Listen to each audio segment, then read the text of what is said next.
Welcome to Kenton's videos. Enjoy the video. You start by ensuring the layer is editable and visible. This avoids permission surprises.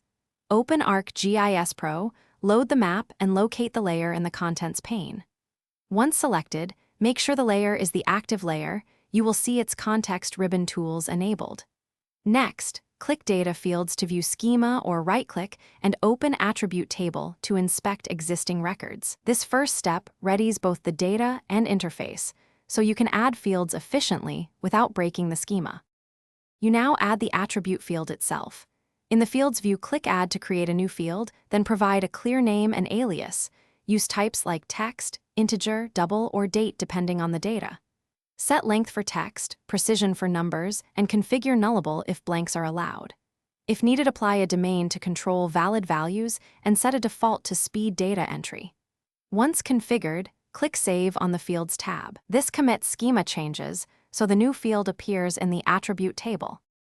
You finish by populating and validating the new attribute. Open the attribute table and either edit cells directly or use Calculate field for bulk updates. Choose Python or Arcade for expressions. After entering values, click Edit Save Edits to commit changes. If your dataset is versioned, reconcile and post as required. Finally, validate by running a quick selection or symbology change to confirm expected results. If something breaks, check layer locks, file geodatabase permissions.